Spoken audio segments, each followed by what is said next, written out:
Hello नमस्कार साथियों, मैं ज्ञानेंद्र सिंह आप सभी का एक बार फिर से स्वागत करता हूं गैलेक्सी क्लासेस पे। भाई सभी को राम राम, राधे राधे, सत श्री अकाल। कैसे हैं आप सभी लोग भाई? सभी लोग भाई फटाफट लाइव आ जाएं, सेशन की शुरुआत हो चुकी है। जैसा कि आप सभी लोग जानते हैं कि आज की जो क्लास होने वाली है उसमें हम लोग बात करेंगे 30 जनवरी 2023 को जो जीएस के क्वेश्चन आए हुए थे एसएससी जीडी की क्लास के फर्स्ट शिफ्ट में, वो आज हम यहाँ पे डिस्कस करेंगे। तो जीएस और साथ ही साथ यहाँ पे हिंदी का क्लास हम लोग देखने वाले हैं। तो सभी लोग भाई फटाफट लाइव आ जाएं, सेशन से जुड़ जाएं। एक बार फिर से सभी को राम राम, राधे राधे, सत श्री अकाल, आदाब। आप सभी लोग फटाफट गैलेक्सी क्लासेस पे जुड़ जाएं और अपने दोस्तों को शेयर जरूर कर दें क्लासेस को, ठीक है? चलिए बेटा, तो एकदम बिल्कुल स्टे ट्यून्ड रहें गैलेक्सी क्लास के साथ। और एक बात ध्यान रखें, नज़दीक बहुत है आपका एग्ज़ाम, इसलिए तैयारी करते रहिए। नींद चैन को त्यागो तुम, ठीक है? कुछ किए बगैर जय जयकार नहीं होती और कोशिश करने वालों की हार नहीं होती। इस बात का ध्यान रखना, मेहनत करते रहिए खूब अच्छे से। कह रहे हैं कि in which of the following location can you build large dam to generate hydel power. अच्छा, जल विद्युत उत्पन्न करने के लिए आप निम्नलिखित में से किस स्थान पर बड़े बांध बना सकते हैं? बड़े बांध बना सकते हैं, ये आपसे पूछ रहा है। बड़े बांध कहाँ बना सकते हैं? देखिए, आप बड़े बांध कहाँ बना सकते हैं, ये क्वेश्चन आप सभी से पूछा जा रहा है, ठीक है? हिल पहाड़ी क्षेत्र पर, डेजर्ट रेगिस्तानी क्षेत्र पर, प्लेन मैदानी क्षेत्र पर, या ओशियन महासागर क्षेत्र पर। यहाँ पर बड़े का जो तात्पर्य है ना, बड़े बांध का तात्पर्य क्या है? ऊंचे बांध से है। यहाँ पे बड़े बांध का तात्पर्य किससे है? ऊंचे बांध से। ऊंचे बांध सदैव कहाँ बनेंगे? पर्वतीय क्षेत्रों पे। कहाँ बनेंगे? पर्वतीय क्षेत्रों पे। और पर्वतीय क्षेत्रों पर बांध बनाना आसान भी होता है। बांध बनाना आसान भी होता है मेरे प्यारे बच्चों, ध्यान रखना, क्योंकि आसपास पहाड़ी एरिया होती है, ज़्यादा एरिया कवर नहीं करनी होती है। लेकिन सबसे टफ काम जो होता है वो मैदानी क्षेत्र में बांध बनाना, जिसको हम बोलते हैं मल्टीपर्पज प्रोजेक्ट या डैम जिसको हम बोलते हैं। साथियों, एक बात का ध्यान रखना, मैदानी क्षेत्र में जब बांध बनाएंगे तो बहुत ज़्यादा लंबा एरिया हमें कवर करना पड़ेगा। जैसे हीराकुंड डैम आप देख लें, सबसे लंबा बांध है दुनिया में सबसे। क्यों? मैदानी इलाके में है। तो जहाँ जहाँ मैदानी इलाकों में डैम बने हैं उनकी लंबाई अपने आप ज़्यादा है। जबकि ऊंचे बांध हम पहाड़ी क्षेत्रों पर बनाते हैं। क्यों? क्योंकि पहाड़ी क्षेत्रों पर हमें ज़्यादा लंबाई लेने की ज़रूरत नहीं होती, हमें केवल ऊंचाई का ध्यान रखना पड़ता है। तो यहाँ पर बड़े बांध का तात्पर्य ऊंचे बांध से है। तो ऊंचे बांध जो है हम बना सकते हैं कहाँ पे? पहाड़ी क्षेत्रों पे, पर्वतीय क्षेत्रों पे, ठीक है? जैसे आपका नर्मदा डैम जो बने हुए हैं, सरदार सरोवर डैम बना हुआ है, टिहरी डैम बना हुआ है, सब पहाड़ों पे बने हुए हैं, ठीक है? टापुओं के बीच में बने हुए हैं, ठीक? तो ओके, चलें अगला क्वेश्चन क्या आ जाता है आपका। अगला क्वेश्चन कह रहा है कि who is the new secretary of the Indian council of agriculture research effective from 1 अगस्त 2022। अगस्त 2022 से प्रभावी भारतीय कृषि अनुसंधान परिषद ICAR के नए सचिव कौन हैं? ये आपसे पूछ रहा है। तो भारतीय कृषि अनुसंधान परिषद नई दिल्ली, आप सभी लोग जानते हैं, नई दिल्ली में।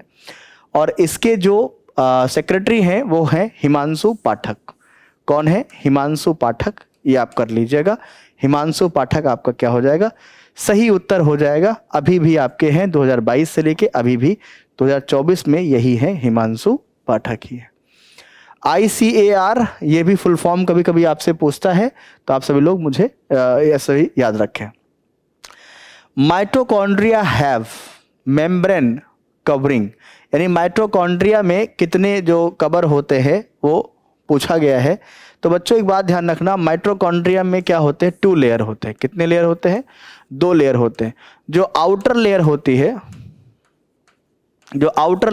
है वो कैसी होती है? छिद्र युक्त होती है, यानी कि रफ होती है, ठीक है? वो रफ होती है।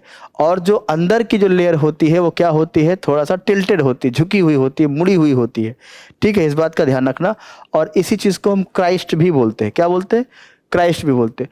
माइटोकॉन्ड्रिया यहाँ पर क्या होता है? DNA का संश्लेषण होता है।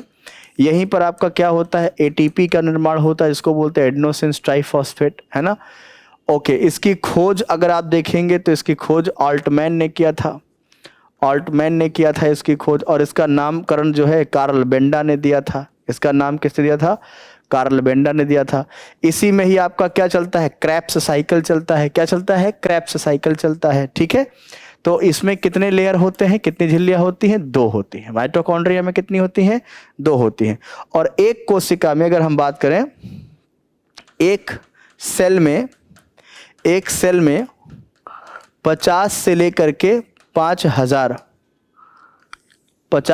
5000 तक क्या होते हैं, माइटोकॉन्ड्रिया।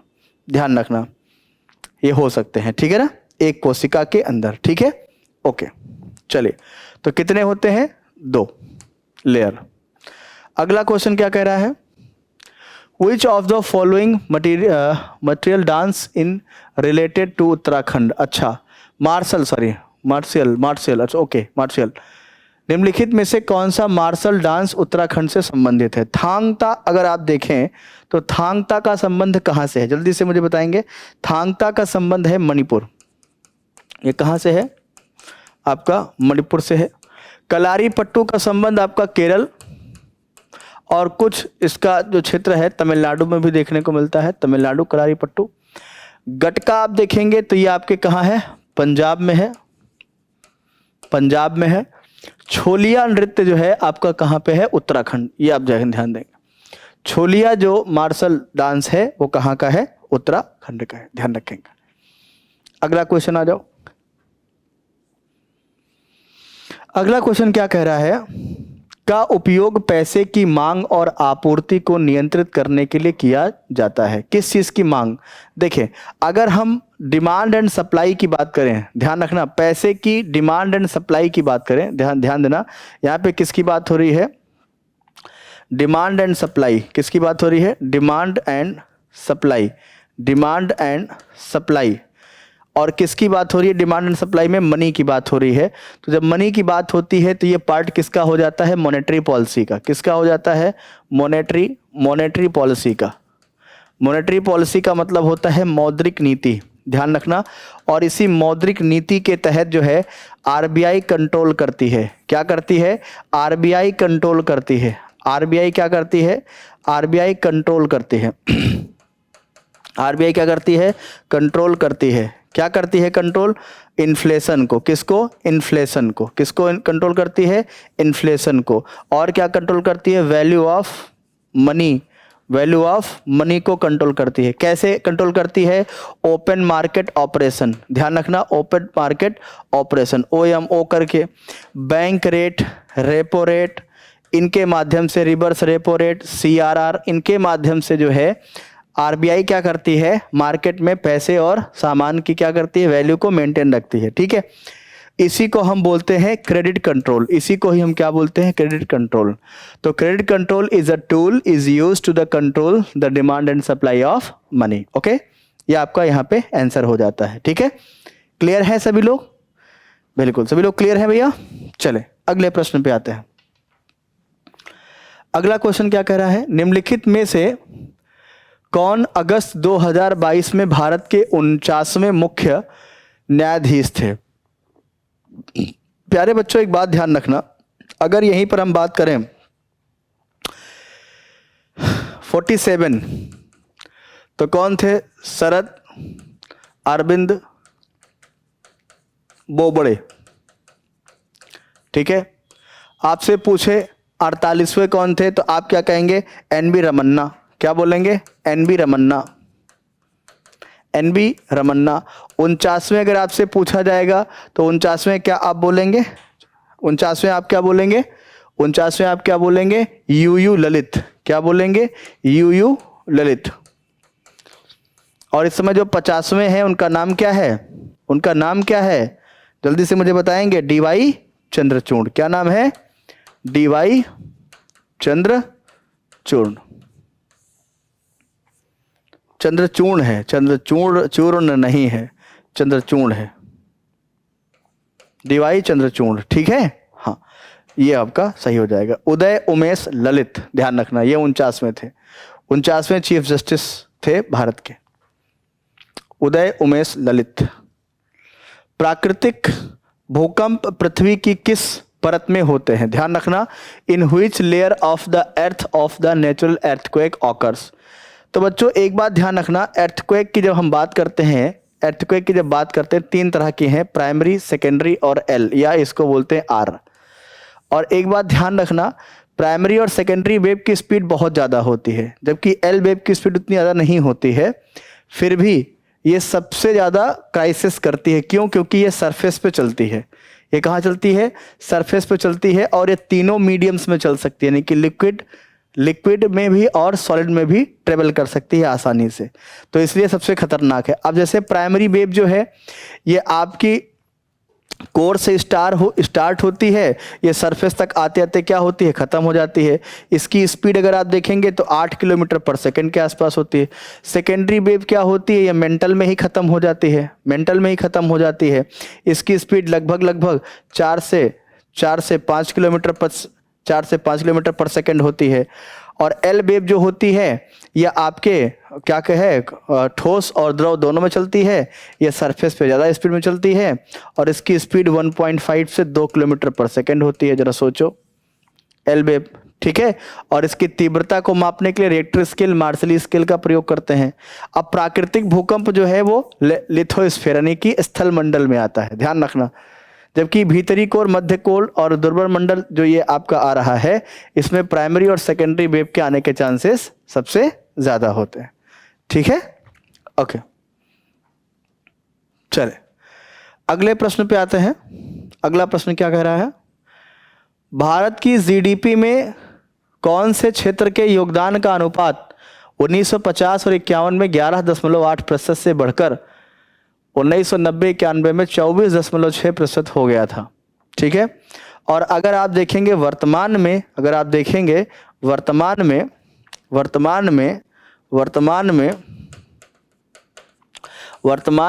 तो ये लगभग है 34% के आसपास है। तो ये कौन सा क्षेत्र है? इंडस्ट्री का क्षेत्र है, औद्योगिक क्षेत्र है, इस बात का ध्यान रखेंगे। इनमें सबसे अधिक किसका है? सेवा क्षेत्र का है। लगभग 57% जो एरिया कवर करता है वो कौन है? आपका सेवा क्षेत्र है, सर्विस सेक्टर है, ठीक है। इस बात का ध्यान रखेंगे। तो जीडीपी में सबसे बड़ा योगदान किसका है? तृतीय क्षेत्र यानी कि सेवा का क्षेत्र। उसके बाद फिर किसका है? इंडस्ट्री। उसके बाद फिर किसका है? एग्रीकल्चर का, प्राथमिक क्षेत्र का, ठीक है। हाँ, ओके। भारतीय संविधान का कौन सा अनुच्छेद भारत के नियंत्रक महालेखा परीक्षक के कर्तव्यों और शक्तियों से संबंधित है? ध्यान रखना, कर्तव्य और शक्ति की बात कर रहा है, कर्तव्य और शक्ति की बात कर रहा है, नियुक्ति की बात नहीं कर रहा है, ध्यान रखना। अगर मैं यहां पे बात करूं कैग की बात मैं करूं यहां पे, तो कैग का उल्लेख 148 से लेके 151 तक है। 148 में इसकी नियुक्ति की बात है। किसकी बात है? इसकी नियुक्ति। जबकि 149 में क्या बताया गया है? इसके कर्तव्य क्या क्या होंगे। क्या बताया गया है? इसके कर्तव्य क्या क्या होंगे, साथ साथ इसकी शक्तियां क्या क्या होंगे। तो शक्तियां और इसके कर्तव्य जो है वो आर्टिकल 149 में है। तो 149 के साथ आप जा सकते हैं, बिल्कुल करेक्ट आंसर आपका हो जाता है। 149 आपका क्या हो जाएगा? सही आंसर हो जाता है, ठीक है। ओके, ठीक है भैया, हाँ, ओके। चले अगला क्वेश्चन क्या है? यहाँ पे कह रहा है नवंबर 2022 तक national institute for the transforming India NITI Aayog के अध्यक्ष। अब भैया एक बात बताओ, इस नीति आयोग का नाम कब रखा गया? 1 जनवरी 2015। इसके पहले इसका नाम क्या था? योजना आयोग था। और हम सभी लोग जानते हैं कि योजना आयोग का अध्यक्ष जो होता है वो पीएम होता है। कौन होता है? पीएम होता है। तो जाहिर सी बात है, नवंबर 2022 हो चाहे 23 हो, और चाहे जनवरी फरवरी का महीना 24 का हो, और चाहे 2014, 15, 16, 17 का रहा हो, तो नीति आयोग का जो अध्यक्ष है वो सदैव कौन रहे हैं? नरेंद्र मोदी, ठीक है। हाँ, क्योंकि प्रधानमंत्री ही क्या होते हैं? इसके अध्यक्ष होते हैं, ऑफिशियल चेयरमैन होते हैं। 1 डिस्ट्रिक्ट 1 प्रोडक्ट, देखिए ध्यान से, 1 district one product, one product. एक जिला एक उत्पाद, ये स्कीम जो शुरू किया है, ये शुरू किया है उत्तर प्रदेश गवर्नमेंट ने। इसकी शुरुआत योगी जी की सरकार ने किया है। कब हुआ है? 24 जनवरी 2018 को। किसके तर्ज पर? जापान के तर्ज पर। ध्यान रखना, जापान के तर्ज पर, तर्ज पर। अब इसमें क्या होता है, हर जिले की फेमस चीज को लिस्टेड किया जाता है। जैसे अयोध्या, अयोध्या का वन डिस्ट्रिक्ट वन प्रोडक्ट में नाम क्या है, किस चीज का है? गुड़। क्या है? गुड़। ठीक है। इलाहाबाद में क्या है? अमरूद और मूज। ठीक है, ऐसे ही आपसे पूछते हैं। ठीक है। रेवड़ी कहाँ? लखनऊ। चिकनकारी, चिकन क्राफ्ट कहाँ? लखनऊ। ठीक। तो ऐसे ही एक जिला एक उत्पाद जो योग प्रोग्राम है, ये उत्तर प्रदेश दिवस के दिन लॉन्च किया गया था। योगी आदित्यनाथ मुख्यमंत्री उत्तर प्रदेश सरकार, और जापान के तर्ज पर इसको लॉन्च किया गया है। वन डिस्ट्रिक्ट वन प्रोडक्ट, ध्यान रखना, one district one product, ODOP। अगला कह रहा है भारत में 2011 की अंतरिम जनगणना कितने चरणों में की गई थी? बाबू एक बात ध्यान रखना, ये जनगणना जो है 2 चरण में हुई थी। 2 चरण में, 2 चरण में हुई थी। एक तो हुआ था हाउस लिस्टिंग, ध्यान रखना, एक चरण में, और दूसरा हुआ था हाउसिंग सेंसस, हाउसिंग सेंसस। एक हुआ था हाउसिंग लिस्टिंग और एक हाउसिंग सेंसस। और ये जनगणना कब हुई थी? अप्रैल 2010 से सितंबर 2010 ये हुआ था जनगणना। ध्यान रखना इस बात का। ठीक है। तो कितने चरण बेटा? 2 चरण यहाँ पे। ठीक है, 2 चरण में यहाँ पे आप कर सकते हैं। कितने चरण? 2 चरणों में हुआ था। ठीक है, चलेंगे आगे, चलते हैं। अगला प्रश्न क्या आता है? बेबोर्न क्रिकेट स्टेडियम, ओहो, Brabourne cricket stadium, DY Patil stadium और इसके अलावा वानखेड़े स्टेडियम, ये सभी के सभी आपके कहाँ पे हैं? मुंबई में है। और ये कहाँ है? महाराष्ट्र में है। ठीक है ना, कहाँ पे है? महाराष्ट्र में है। ठीक है, चलिए ओके, अगले प्रश्न पे आते हैं। क्वेश्चन नंबर 14 क्या कहता है?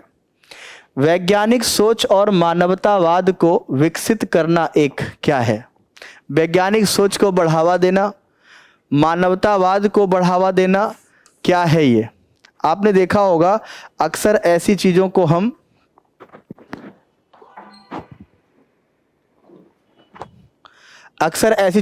पढ़ते हैं। कहाँ पढ़ते हैं भैया?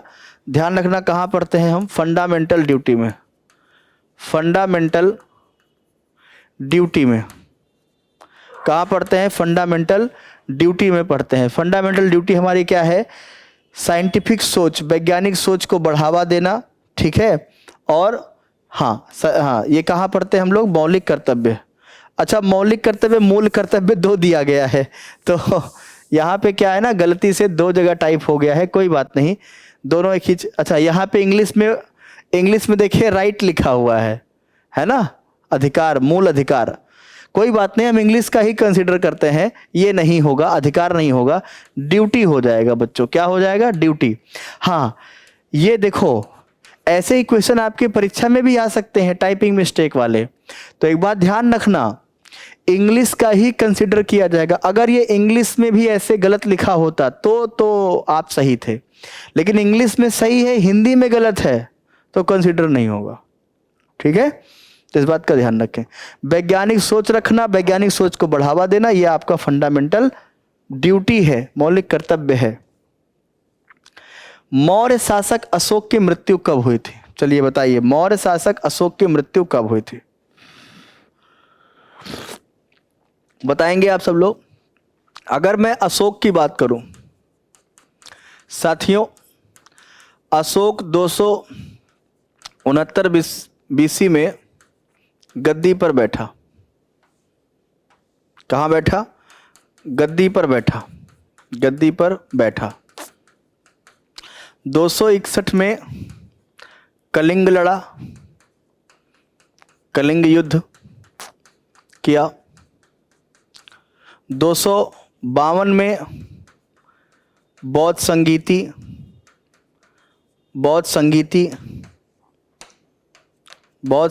बुलाई और 232 बीसी में मृत्यु। ठीक है, और इसने इसी में क्या किया, सांची स्तूप बनवाया। ध्यान रखना यहाँ पे। तो 232 यहाँ पे आपका क्या हो जाएगा, सही उत्तर हो जाएगा। 232 क्या हो जाएगा, आपका सही उत्तर हो जाएगा। अगले प्रश्न पे आते हैं। अगला प्रश्न क्या कहता है, भरतनाट्यम के लिए 2009 में पद्म भूषण जीतने वाली जोड़ी कौन सी थी? कपल जोड़ी बताना है, कौन सी थी जोड़ी, कौन सी थी इसमें? महबूब सुभानी, काली सबी महबूब नहीं, केबी संपत कुमार, विदुषी केएस जयलक्ष्मी,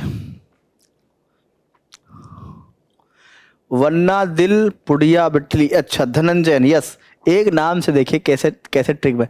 धनंजयन मुझे याद था नाम, धनंजयन। यस, शांता धनंजयन मुझे नाम याद था, तो यही हम टिक कर सकते हैं। देखिए यही फायदा होता है, क्योंकि जीएस में आप सब नहीं रट सकते हैं। अगर आपको एक दो याद है तो आप एलिमिनेट करके उसको अच्छे से जज कर सकते हैं, ये एक तरीका है।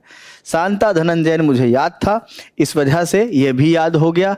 अब ये भी याद हो जाएगा मुझे, वन्ना दिल पुड़िया बिटली, धनंजयन और शांता धनंजयन, ये दोनों, एक है पुरुष एक महिला है। और ध्यान रखना, इन दोनों को 2009 में पद्म भूषण पुरस्कार मिला था। किसके लिए? भरतनाट्यम के लिए। ध्यान रखना। जीव मिल्खा सिंह, भैया मेरे एक बात बताओ, जीव मिल्खा सिंह, एक मिल्खा सिंह आप जानते होंगे, दौड़ रनिंग रेसलर, ये जीव मिल्खा सिंह हैं। इन जीव मिल्खा सिंह का जो संबंध है बाबू, वो है गोल्फ से। ये क्या है? गोल्फर है। इनका संबंध किससे है? गोल्फ से है। इन्होंने 4 यूरोपियन टूर टाइटल जीता है, बिल्कुल सही बात है। 4 जापानी गोल्फ टाइटल जीता है, बिल्कुल सही बात है। 6 एशियन टूर टाइटल जीता है, बिल्कुल सही बात है। और एक चीज सुन लो, अदर में इन्होंने टूर्नामेंट जो खेले हैं, अदर टूर्नामेंट जो खेले हैं, उसमें 7 टाइटल इन्होंने जीते हैं। 7 टाइटल अदर टूर्नामेंट में। तो इनका ऑप्शन क्या हो जाएगा? ऑप्शन मुझे लगता है नीचे है, ये है 1 2 3, यानी कि तीनों, सभी, ये सभी हो जाएगा। एशिया दौरे में 6 खिताब, जापान में 4, यूरोपीय दौरे में 4। ठीक है, बिल्कुल करेक्ट आंसर है, बिल्कुल करेक्ट आंसर है। अगला क्वेश्चन क्या है? कपास, जूट, रेशम, ऊनी वस्त्र, चीनी और खाद्य तेल आदि किस उद्योग से संबंधित हैं? बाबू एक बात बताओ, ये आपको लगता नहीं कि ये सब खेत में उगते हैं? तो कैसे उद्योग होंगे ये सभी?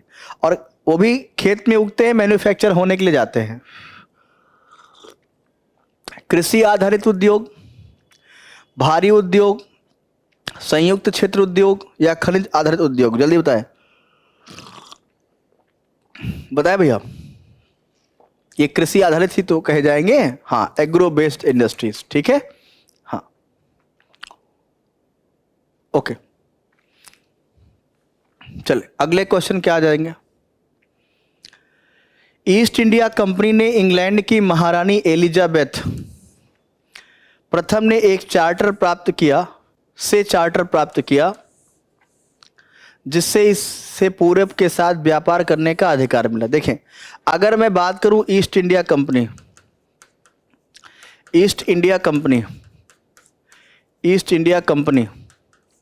ध्यान रखना बाबू, ईस्ट इंडिया कंपनी की अगर मैं बात करता हूं, इसका इस्टेब्लिशमेंट जो हुआ है वो हुआ है 1599 में। इस बात का ध्यान रखेंगे, कब हुआ है? 1599 में। ठीक है, लेकिन इसको जो चार्टर मिला है, वो मिला है 31 दिसंबर सन 1600 को। और कितने साल के लिए मिला था? 15 ईयर्स के लिए। कितने ईयर्स के लिए? 15 ईयर्स के लिए। किसने दिया था? क्वीन एलिजाबेथ ने। किसने दिया था? क्वीन एलिजाबेथ, ध्यान रखना। यानी 15 साल के लिए ग्रांट किया था कि आप व्यापार कर सकते हैं पूरब के देशों के साथ। तो सन 1600 यहाँ पे क्या हो जाएगा? सही उत्तर हो जाएगा। और इनके समय भारत में बादशाह कौन थे? अकबर। ये भी क्वेश्चन आपसे पूछता है। फसल उत्सव नब्बना कहाँ मनाते हैं? नब्बना कहाँ मनाते हैं? जल्दी से मुझे बताएंगे। नब्बना, फसल उत्सव नब्बना कहाँ मनाते हैं? ये फेस्टिवल है आपका बच्चों बंगाल का। ये फेस्टिवल कहाँ है बच्चों? कहाँ का? बंगाल का। ठीक है, चलिए अब आइए देखते हैं हिंदी में क्या क्वेश्चंस आपके लिए है। तो 30 जनवरी शिफ्ट 1 में हिंदी में क्या है? जल की अथाह राशि। भैया जल की अथाह, अथाह का मतलब क्या है? जिसकी थाह ना मिल सके, मतलब गहराई, जिसकी गहराई क्या हो? बहुत ज्यादा हो। जल की अथाह राशि को समुद्र कहते हैं। अच्छा, तो समुद्र का पर्यायवाची क्या होगा? पयोधर, सरिता, जलधि, कालिंदी। बताइए क्या होगा? जलधि होगा। क्या हो जाएगा? जलधि। क्या हो जाएगा? जलधि। क्या हो जाएगा? जलधि। ठीक है, कालिंदी यमुना का पर्यायवाची है। ठीक है, अगला क्वेश्चन क्या है? निम्नलिखित वाक्यांश के लिए उपयुक्त सार्थक शब्द क्या होगा? जिसमें धैर्य की कमी हो। जिसमें धैर्य की कमी हो, कहते ना अधीर हो जाते हो तुम, है ना। जरा सी भी बात सुन करके तुम क्या हो जाते हो? अधीर हो जाते हो। आप धीर बीर नहीं रह पाते हो, अधीर हो जाते हो। अधीर का मतलब क्या है? जिसके अंदर क्या है? धैर्य की कमी है। जिसके अंदर क्या है बच्चों? धैर्य की कमी है। ठीक है, जिसके अंदर क्या है? धैर्य की कमी है। ये बताइए क्या है? गाना सुना होगा ना, रंग दे तू मोहे गेरू, गेरुआ। तो कह रहा है गेरू एक संज्ञा शब्द है, इसके बदले कौन सा प्रत्यय युक्त शब्द उपयुक्त होगा? प्रत्यय। अच्छा, एक बात ध्यान रखना, एक होता है उपसर्ग, एक होता है उपसर्ग, एक होता है प्रत्यय। ध्यान रखना, प्रत्यय। उपसर्ग जो होता है शब्द के आगे लगता है, शब्द के क्या होता है? आगे, शब्द के आगे। प्रत्यय शब्द के पीछे, शब्द के पीछे। ठीक है, जैसे आपसे लिखा जाए जैसे आपसे बोला जाए जैसे यहाँ पे है गेरू, अब इसमें ममेरा, जैसे ममेरा लिखा है, ममेरा, तो माँ धन मेरा, तो माँ क्या हो जाएगा? उपसर्ग हो जाएगा, मेरा। ठीक है, और गेरुआ, अब यहाँ पे क्या है? प्रत्यय है, तो प्रत्यय क्या है? शब्द के पीछे लगाना है, तो गेरू के आगे क्या लग गया है? गेरुआ। तो गेरू का एक संज्ञा शब्द है, इसके बदले कौन सा शब्द आ सकता है? गेरुआ। रंग दे तू मोहे गेरुआ, तो गेरुआ। यही तो आता है ना गाना, गेरुआ। तो गेरू, गेरू को क्या बोलेंगे? गेरुआ रंग। ठीक है, गेरुआ है ना, रंग तो बोल रहे हैं अपनी तरफ से, गेरुआ बोलते, गेरू को क्या बोलेंगे? गेरुआ। अगला क्वेश्चन, निम्नलिखित विकल्पों में से किस एक वाक्य में विशेषण का उचित प्रयोग किया गया है? विशेषण का मतलब क्या होता है? जो संज्ञा और सर्वनाम, ध्यान रखना, जो संज्ञा और सर्वनाम की विशेषता बताए। क्या बताए? विशेषता बताए, उसी को हम क्या कहते हैं? विशेषण कहते हैं। वह मीठा फल है, वह खाता है, वह पढ़ता है, वह जाता है। इसमें कहीं पर विशेषण दिख रहा है? ये सब क्रिया है, ये सब क्रिया है। वह फल कैसा है? मीठा है। मीठा क्या हो गया? विशेषता हो गया। तो क्या है? विशेषण का प्रयोग हुआ है, वह मीठा फल है, तो मीठा फल है, तो मीठा क्या हो गया? विशेषता हो गया। अगला प्रश्न आ जाइए, निम्नलिखित वाक्य में रेखांकित खंड के स्थान पर प्रयुक्त होने वाले सबसे उपयुक्त विकल्प का चयन कीजिए। उसने अपने दोस्त को जन्मदिन पर श्रद्धांजलि दी। ऐसा होता है क्या? कोई ऐसे बोल के आता है क्या कि आपको जन्मदिन की बहुत बहुत श्रद्धांजलि? हाँ, ऐसा नहीं होता ना। क्या बोलते हैं? आप सभी लोग किसी को हैप्पी बर्थडे विश करते हैं तो क्या बोलते हैं? आप सभी लोग, आपको, सभी लोगों ने, जिसका जन्मदिन है उसको, है ना, आपको जन्मदिन की बहुत बहुत बहुत क्या? बधाई या शुभकामनाएं, यही तो बोलते हैं आप, बधाई। उसने अपने दोस्त को जन्मदिन पर क्या दी? बधाई दी, श्रद्धांजलि नहीं दी बच्चों। श्रद्धांजलि गलत हो जाएगा, श्रद्धांजलि सही वर्ड नहीं है यहाँ पे, श्रद्धांजलि गलत हो जाएगा। पारदर्शक का मतलब क्या होता है? पारदर्शक, जो उस पार भी देख सके, दैट इज पारदर्शक, ठीक है, ट्रांसपेरेंट। शब्द के लिए उचित वाक्यांश क्या है? जिसे देखा जा सके, जिसके पार देखा जा सके, this is the right answer. जिसके पार देखा जा सके उसे पारदर्शक कहते हैं। जिसके पार ना देखा जा सके अपारदर्शक। जो कोई नाटक देखे ऐसा नहीं है, जिसके पार देखा जा सके दैट मीन्स पारदर्शक। क्वेश्चन नंबर 7 क्या कहता है? निम्नलिखित विकल्पों में से जो सर्वसाधारण के सामने ना रखा गया हो, जो सर्वसाधारण के सामने ना रखा गया हो, वाक्यांश के लिए सार्थक शब्द क्या होगा? सर्वसाधारण के सामने, अगर भैया कोई भी चीज सामने आती है तो उसको क्या बोलते हैं? भैया ये मामला पब्लिश हो चुका है। पब्लिश का मतलब क्या है? प्रसारित हो चुका है। जो मामला सबके सामने आ गया उसको क्या बोलते हैं? पब्लिश हो चुका है, प्रसारित हो चुका है। लेकिन जो मामला किसी के सामने नहीं आया है, नहीं रखा गया है, उसको क्या बोलेंगे? अनपब्लिश, अप्रकाशित। यही तो बोलेंगे ना, अप्रकाशित। अल्पज्ञ का मतलब क्या होता है? कम जानने वाला, कम जानने वाला। इसका कोई मेल है इससे? नहीं। सर्वव्यापी, सर्वव्यापी मतलब ओमनी प्रेजेंट, जो हर जगह है, भगवान, ठीक है। सर्वव्यापी जो हर जगह है, जो हर जगह हो, जो हर जगह हो, सर्वव्यापी है। और अवध्य, अवध्य, अवध्य का मतलब जिसका वध ना हो, अवध्य, ठीक है। तो अप्रकाशित का मतलब जो कभी मामला, कोई साधारण मामला किसी के सामने आया ना हो। अगला क्या है? रेखांकित शब्द का विलोम क्या होगा? विलोम बताना है। अच्छा, सक्रिय व्यक्ति जीवन में नाम कमाता है लेकिन असफल हो जाता है। कौन? सक्रिय का, अच्छा उल्टा, सक्रिय का विलोम बताना है। अच्छा ठीक है, ठीक है, ठीक है, ओके। देखिए, सक्रिय व्यक्ति जो होगा वो जीवन में क्या करता है? नाम कमाता है, ठीक है। और जो व्यक्ति क्या हो जाएगा? निष्क्रिय हो जाएगा। मेरे बच्चों ध्यान रखना, क्या हो जाएगा? निष्क्रिय, क्योंकि इसका पर्यायवाची करना है ना, वो विलोम करना है ना, निष्क्रिय। लेकिन निष्क्रिय असफल हो जाता है। लेकिन निष्क्रिय क्या होगा? असफल हो जाता है। निष्क्रिय व्यक्ति क्या होगा? असफल हो जाता है, ठीक। चले अगले प्रश्न पे आते हैं। Question number 9।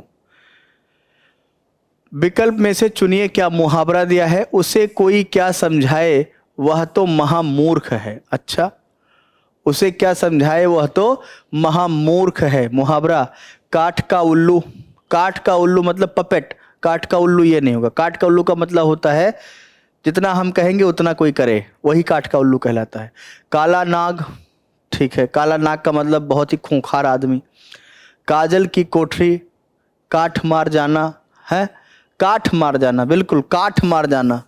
काठ मार जाना का मतलब दिमाग घुन गया है तुम्हारा, दिमाग घुन गया है, काठ मार गया है कि तुमको कोई कितना समझाए तुम हो महामूर्ख। काठ मार गया है तुम्हारे दिमाग में, है ना, बैठ गया है दिमाग में तुम्हारे, गोबर भरा हुआ तुम्हारे दिमाग में। तो काठ मार जाना का मतलब वह तो महामूर्ख है, उसे कोई क्या समझाए, ये होता है इसका मतलब, ठीक है, ठीक है। अगले प्रश्न पे आते हैं। निम्नलिखित वाक्य के रेखांकित एकार्थी शब्दों का सही अर्थ युग्म क्या होगा? द्यूत प्रथा का दुष्परिणाम पांडवों के साथ उनकी माता प्रथा को भी भुगतना पड़ा। द्यूत प्रथा का दुष्परिणाम पांडवों के साथ उनकी माता प्रथा, प्रथा, हाँ, यहां पे क्या कह रहा है? निम्नलिखित वाक्य में रेखांकित एकार्थी शब्दों का सही अर्थ युग्म बताइए। अच्छा, एकार्थी शब्द है परंपरा, परंपरा, कुंती, सहानुभूति, विश्वास, धारणा, ओके। द्यूत प्रथा का दुष्परिणाम पांडवों के साथ उनकी माता को भी भुगतना पड़ा। उनकी माता प्रथा, यहाँ पे क्या होना चाहिए भाई? जरा बताओ, कमेंट करो आप सब लोग, क्या होना चाहिए?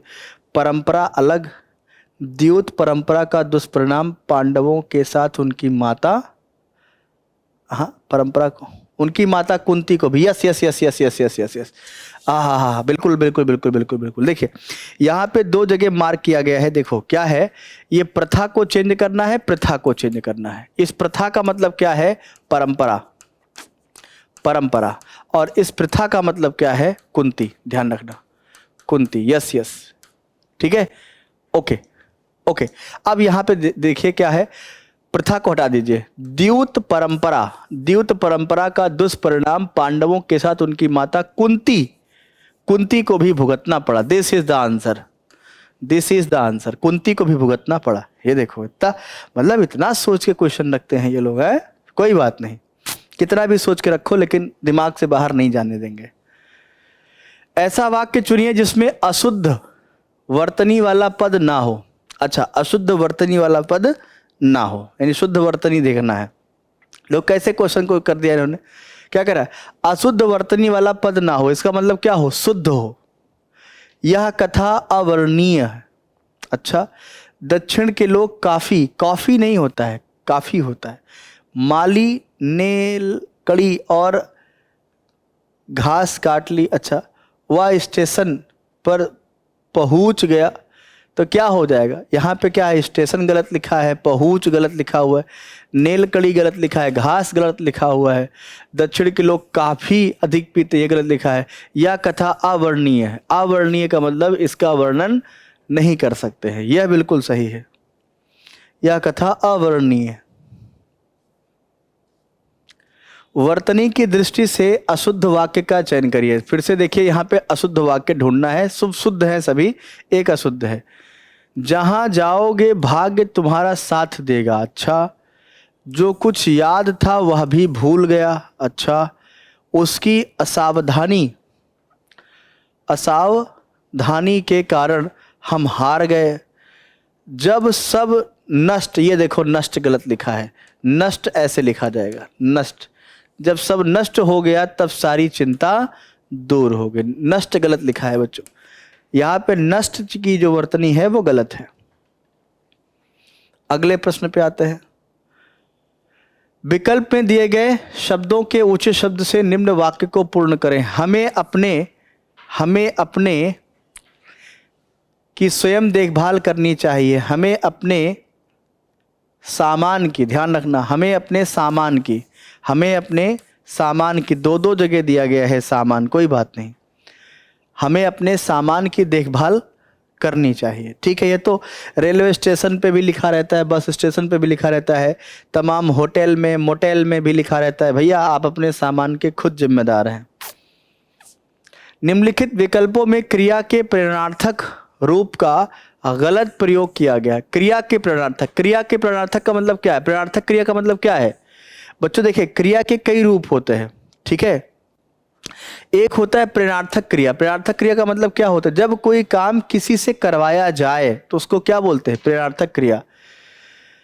तो इसमें क्या कह रहा है, इसका प्रयोग गलत लिखा है, टकराना, टकरवाना, बिठाना, बिठवाना, खिलाना, खिलवाना, दिलाना, दिलवाना। अब ये देखिए यहाँ पे टकारना, यहाँ पे लिखा है क्या, शुद्ध वर्तनी है ना, यहाँ पे गलत लिखा है ना, टकारना क्या होता है, टकारना क्या होता है, गलत लिखा हुआ है, गलत हो जाएगा। बिठाना, बिठवाना। अब आप एक बात बताइए, जब घर में कोई फंक्शन होता है, छोटे भाई को क्या बोलते, ए इधर आओ, जाके वो देखो गेस्ट आए उनको बिठवाओ। तो इसका मतलब क्या है, आपने जो क्रिया की है वो कैसी क्रिया है, प्रेरणार्थक क्रिया। आपने भाई को बोला है, खुद नहीं गए, आपने भाई को बोला है, क्या किया, बोला है जाओ उनको बिठाओ, ठीक है। क्या हुआ, बिठवाना, तो आपने क्या किया, उनको बिठवाया, किसके थ्रू, भाई के थ्रू, तो इसका मतलब क्या हुआ, प्रेरणा, ठीक है। हाँ, खिलाना, भैया जाके खिलाओ उनको, खिलवाना, दिलाना, जाके दिलवाओ उनको, ठीक है, ओके। अगला क्वेश्चन क्या है, निम्नलिखित में से किस मुहावरे का अर्थ अपमान सहन करना है। ओके, जहर का घूंट पीना, ओहो, छाती पर सांप लौटना, रे बाप रे बाप, छाती पर सांप लौटना का मतलब क्या होता है कि किसी को लालच भरी निगाहों से या जलन भरी निगाहों से देखना या जलन भर लेना, छाती पर सांप लौटना ये मतलब होता है। दिल भर आना मतलब दुखी हो जाना और शोक में डूब जाना या दुखी हो जाना ज़्यादा अच्छा है, दुखी हो जाना। एक और वर्ड ढूंढ रहा हूँ, बड़ा अच्छा वर्ड है, इमोशनल क्या होते हैं उसको, भावुक। यस यस यस यस, दिल भराना मतलब भावुक हो जाना। आपने कोई सीरियल देखा जिसमें भारतीय सेना के जवानों के बारे में दिखाया गया कि उसमें कुछ जवान जो है युद्ध करते हुए वीरगति को प्राप्त हो गए, शहीद हो गए, उस दृश्य को देख के आप भावुक हो गए, तो क्या कहते, दिल भर आ गया। छाती पर मूंग दलना का मतलब खोपड़ी बैठ करके बेरोजगारी के रूप में काम कर रहे हो, बेरोजगार बनने बैठे हो, कोई काम नहीं कर रहे हो, तो छाती पे बैठकर मूंग दलना, ये हो जाता है। जहर का घूंट पीना का मतलब क्या होता है, अपमान सहन करना, कि भैया हम रोज जहर का घूंट पी रहे हैं। जैसे विभीषण से भगवान हनुमान जी पूछते हैं कि भैया इन राक्षसों के बीच में कैसे रह लेते हो आप, तो विभीषण ने कहा कि जैसे दांतों के बीच में जीभ रहती है, जिभ दसनन महु जीभ बिचारी, जिभी दसनन महू जीभ बिचारी, मतलब जैसे दांतों के बीच में जीभ रहती है वैसे इन राक्षसों के बीच में मैं रहता हूँ। मैं भी राक्षस ही हूँ, लेकिन मेरी विचारधारा थोड़ी सी अलग है, इसलिए मैं उसी प्रकार से रहता हूँ जैसे दांतों के बीच में जीभ रहती है, इधर निकले तब कट जाए, उधर निकले तब कट जाए। आइए एक स्टोरी देखते हैं, कॉम्प्रिहेंशन दिया गया है। भारतवर्ष के उत्तर में, भारतवर्ष के उत्तर में क्या है भैया, भारतवर्ष के उत्तर में क्या है, देखिए भारतवर्ष के उत्तर में, भारतवर्ष के उत्तर में हिमालय है ना, भारतवर्ष के उत्तर में क्या है, हिमालय है। शेष तीनों ओर क्या है, समुद्र है। अभी आगे आएगा ऑप्शन में, शेष तीनों ओर समुद्र है या पानी है, ऐसा कुछ होगा, है ना। हाँ देखिए समुद्र है, क्या कह रहा है, शेष तीनों ओर क्या है, समुद्र है। समुद्रों में है, शेष तीनों ओर दिशाओं में समुद्र है। अच्छा दिशाओं में समुद्र, यहाँ पे समुद्र ऑप्शन में दिया है, ठीक है, समुद्र यहाँ पे दिया है तो समुद्र नहीं होगा, यहाँ पे क्या हो जाएगा बच्चों, दिशाओं में, ध्यान रखना ये हो जाएगा दिशाओं में, ठीक है, क्या हो जाएगा, दिशाओं में, तीनों दिशाओं में, है ना, तीनों दिशाओं में क्या है, समुद्र है। ओके, बीच में जंगल, मरुस्थल, छोटे बड़े राज्य, लहलहाते खेत और सुंदर नगर हैं। इन सब की सुरक्षा का भार, इन सब की सुरक्षा का भार, इन सब की सुरक्षा का भार, इन सब की सुरक्षा का भार सेना पर है। किस पर है, ये देखिए मैंने सेना की बात की बच्चों, मैंने सेना की बात की और सेना के ऊपर ये स्टोरी आ गई, ठीक है। इन सब की सुरक्षा का भार किसके ऊपर है, सेना पर है। अब वो सेना हमारे देश की भारतीय सेना भी हो सकती है, पुलिस भी हो सकती है, ध्यान रखना, सुरक्षा का भार सेना पर है। पुलिस विभिन्न राज्यों में तथा सेना बाहरी क्षेत्र में अपने अपने अपने कर्तव्य का निर्वहन कर रही है। क्या कर रही है, ध्यान दें, अपने कर्तव्यों को निभाते हुए, तो यहाँ पे क्या हो जाएगा, कर्तव्य, अपने कर्तव्य को निभाते हुए देश की रक्षा करती है और पूरे विश्व में भारतीय सेना को, पूरे विश्व में भारतीय सेना को, पूरे विश्व में भारतीय सेना को क्या है, श्रेष्ठ माना जाता है। पूरे विश्व में भारतीय सेना को श्रेष्ठ माना जाता है। मेरे प्यारे बच्चों, आज इस खूबसूरत स्टोरी के साथ इस क्लास को हम समाप्त करेंगे। बहुत ही शानदार स्टोरी भारतीय सेना के ऊपर।